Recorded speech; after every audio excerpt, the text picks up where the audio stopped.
You got to become a risk taker. Write that down. Viscott said, if you're not willing to risk, you can't grow.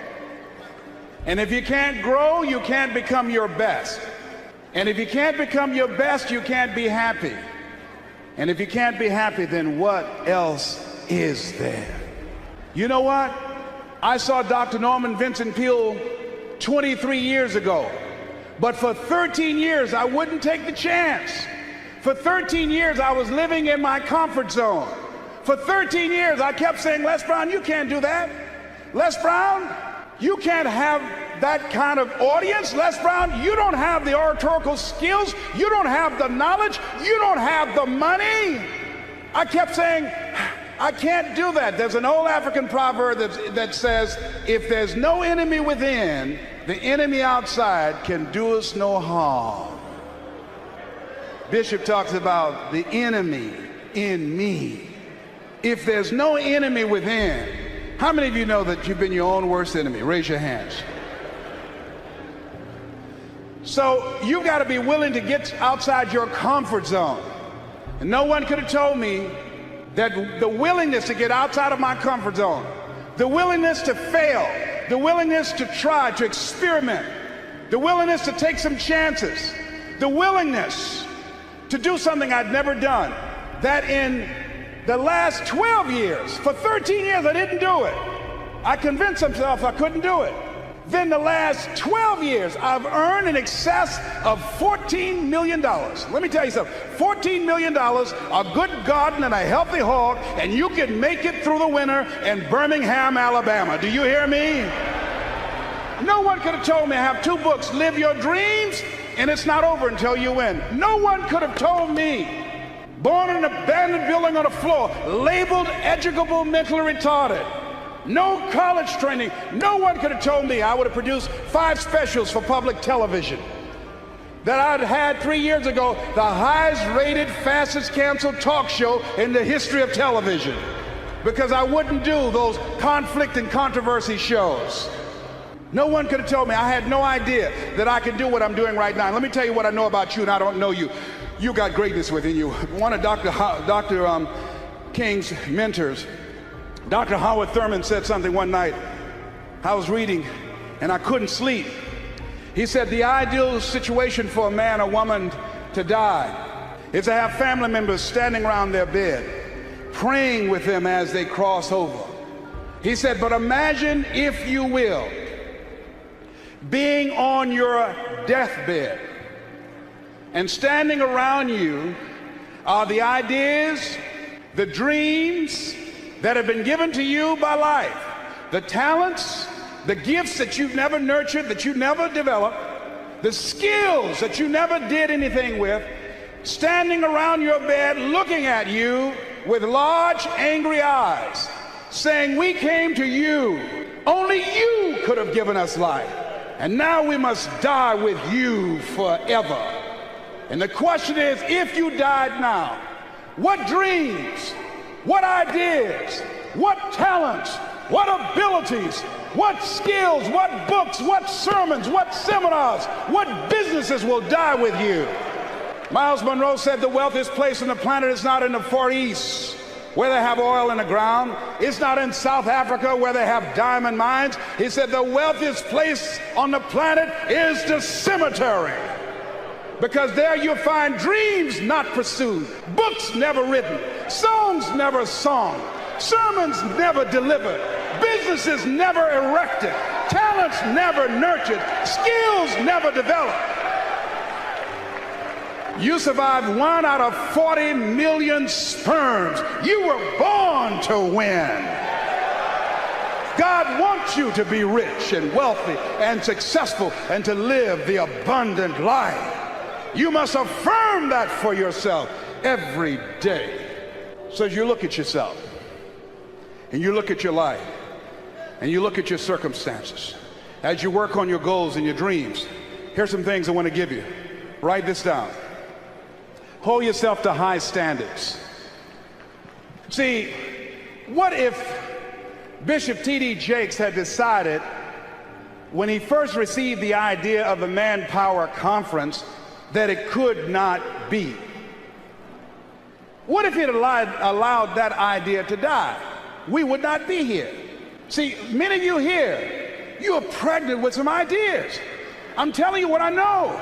I will leave here this afternoon, tonight, in 1 hour, doing what I'm doing now. In 1 hour, I'll earn in excess of $150,000. I had no idea that I had the capacity to do what I'm doing right now.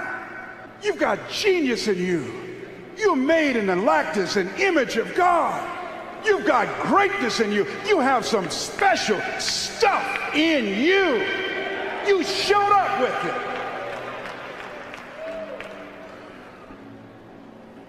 So as you look at your life and you decide to become a risk taker, make it okay to fail, to experiment, trial and error. Repeat after me, please. No test, no testimony. Yeah, you're going to face some hard times. What's the first thing they say when you get on an airplane before they take off? Fasten your seatbelt. Why? Because you will experience some turbulence before you reach a comfortable altitude.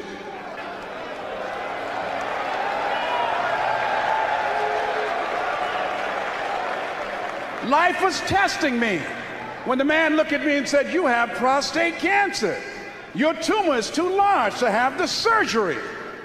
We're going to give you radiation seed implants." The most anybody's ever gotten was 90. They gave me 238. I went back 3 weeks ago. They checked my PSA level, which indicates the presence of cancer in your prostate area. 1 to 4 is normal. Beyond that is that you have cancer and it's spreading. When I first went a year ago, it was 6.1. When I went 3 weeks ago at Howard University Hospital, they gave me an MRI, it was 10.5. The guy said, "I'm sorry to tell you this." I said, "What do you mean?" "You're in the same situation that you were in when you came here." Here's something I heard. At Christ Universal Temple Church, at a restaurant, Bishop T.D. Jakes was praying for a lady in a wheelchair. And it's odd how things come to you. When he finished praying for the lady, I'm sure there were some questions were asked that weren't verbal, that if the prayer worked, why didn't she get up and walk? And what he said as he was walking away, healing takes first, he said healing takes place first in the spirit.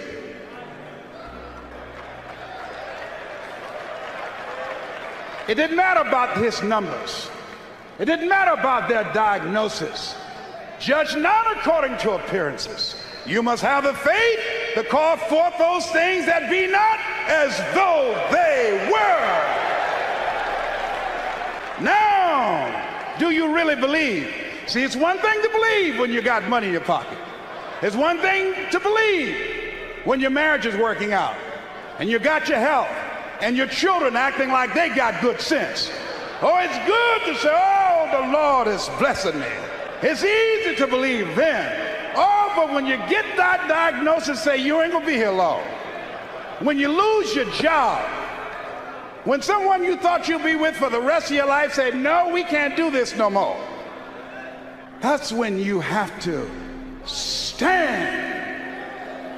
That's when you have to begin to live this faith, and that's not on you. That's when you got to call on something higher than you. Let that mind be in you. You got to be out of your mind to believe in spite of these numbers you can still make it. In spite of the pain you're feeling, you can still come back again. You got to be out of your mind. That's right, I'm in that Christ mind.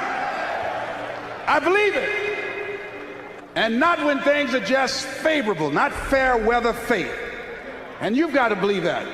When you're going out here with your ideas, with your products, with your services, and part of being successful is you got to hold yourself to high standards. I use Bishop Jakes as a model. His people take care of you. He's thorough. Hold yourself to high standards, whatever you do. There's no saying, do not go where the path may lead, but go where there's no path and leave a trail. Treat people with respect. Treat them the way that you want to be treated. Tony, who's with me, who's been assigned to me, courteous, respectful, called several times. Is there anything I can do for you? Can I help you out? That's first-class service. If you decide to provide first-class service, John H. Johnson, a book called Making Against the Odds, he said, there's no defense against an excellence that meets a pressing public need. When I decided to become involved in the motivational industry, I didn't have the money of a Dr. Norman Vincent Peale, of Zig Ziglar, of Tony Robbins, and all the other giants out there. I had the gift of gab. So what I did was I trained myself, I disciplined myself to read 3 to 4 books a week. First I started out a month. Now I've increased it with a reading system that I have. Mr. Washington said, Mr. Brown, yes sir. Do you want to make it? Yes sir. First you've got to develop your mind, young man, because you don't get in life what you want, you get in life what you are. Next, you've got to develop your communication skills. Once you open your mouth, you tell the world who you are. They said about Jesus, who obviously was an effective communicator, never speck a man. The reason that you're here is because no one can milk scripture and deliver a sermon that can transform your life and have you jumping up and down like you crazy, like T.D. Jakes. I'm home one day looking at this video my daughter gave me called He Called Me Son. Let me tell you something. By the end of that video, and I've never seen my father, when that video got to the end, I was going to the television and said, Daddy! Daddy, come back, Daddy! I pushed reverse and backed it up and said, Daddy! Let me tell you something. He just broke me down in my bedroom. All by myself. I'm looking around to see if anybody see me. That man crafted that message, you hear me? I'm crying like I'm at a funeral. I want my daddy. See, that's a gift. You hear me? That's a gift. People use his word anointed. They should not, only place I've ever seen it applicable is in his case. That's the only thing. I mean to tell you, I think I'm a good speaker, but this is a bad boy we got up in here. Words cannot encompass the symbolism of what we have the chance to see up in here. And yet, he's down to earth. I mean down to earth, wear all these little funny outfits he has. I mean, it knocks me out.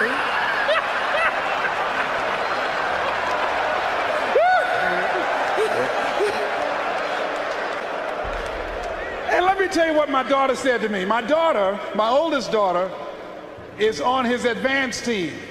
She said, you know what, I was listening to Dion last night, and I think I'm going to call Bishop Jake's daddy too. I said, I wish you would. I mean, I will throw you out here right now and break his leg by calling him daddy. Now here's how I want you to write this down. Write down, take responsibility for your life. Take responsibility for your life. Now that's very important. Remember what Bishop said last night about Adam? Adam, when God asked him what happened, Adam did not want to take responsibility for what he had done. Men have always tried to escape that.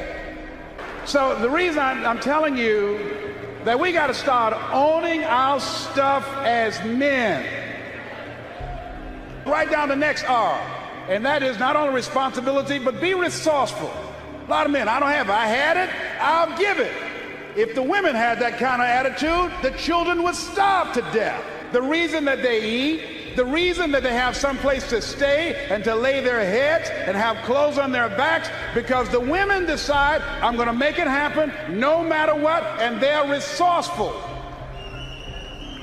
My mama raised 7 without a man. She cooked. She cleaned houses. Here's something else that will cause you to reach your goals when you leave here. Write this down. Reasons, compelling reasons. While you're here, when you make this covenant with God, when you decide to live like a conqueror, when you decide to become more successful, to create wealth, to be a change agent in your community, what is it that can keep you on the straight and narrow, that will cause you to keep your commitment to your commitment? I used to do door-to-door sales with a man named Sam Axelrod. Sam Axelrod was intrigued by me because when he came to pick me up, he didn't have to blow his horn. I was downstairs waiting for Sam when he came around the corner. And unlike the men that work with him and other young people, when it got dark and Sam blew the horn, everybody ran to the station wagon. And they would do a head count. And they'd say, who's here? So everybody's here except Les. And they say, hey, Les, come on.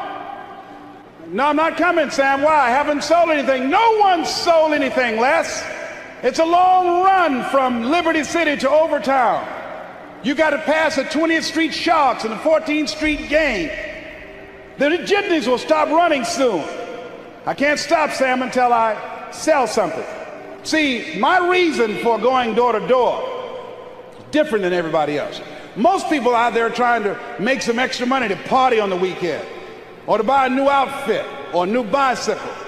The reason that I was working was to take care of my mama. The reason that I was working is because I was working on Miami Beach with my mother. My mama used to fix a kind of sweet potato pie that you couldn't eat with your shoes on.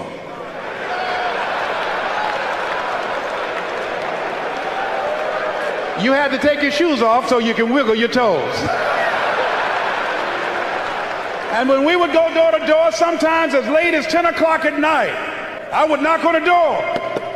Who's there? Would you like to buy a nice working television set? No money down? Boy, are you crazy? Yes, I am crazy. I'm crazy about my mama, and I'm going to take care of her. And I'm going to sell a television set tonight, and it might as well be you. And after a while, somebody would say, come on in there, boy, and that better be a good set. What are the reasons? Write down while you're here at this Manpower Conference. Write down 5 compelling reasons of why you're going to keep your commitment to change your life. Keep your commitment never to go back to the life that you once lived. Keep your commitment to creating wealth for yourself, to taking care of your children, to be more responsible, to manifest Christ in you, in your life, in your community. Keep your commitment to live a life of contribution, to keep your commitment to be a conqueror, and to act like it, and to have authority and dominion of everything in your life. What are those reasons? I got on one of my tapes, if life knocked you down, try and land on your back, because if you can look up, you can get up. Your reasons will help you to get back up again. They'll be your rod and staff to comfort you.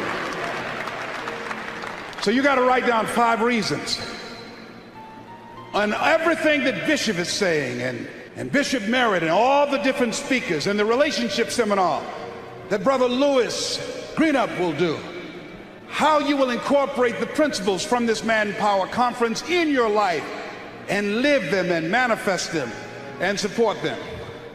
Now here's one second to the last thing. Let us say together, you got to be hungry. Hold this one. Hold it. Mr. Walsh said, Mr. Brown, what do you want to do? Well, sir, I'd like to be a disc jockey. Mr. Brown, if you want to be a disc jockey, you got to be hungry. What do you mean by that, sir? You've got to be willing to do the things that others won't do in order to have the things tomorrow others won't have. He said you got to work on yourself, develop your mind. You don't get in life what you want, you get in life what you are. Always strive to get on top in life, because it's the bottom that's overcrowded. You got to be hungry. I said, yes, sir, I'm hungry. I want to be a disc jockey, sir. He said, is that right? I said, yes, sir. He said, start listening to Paul Harvey.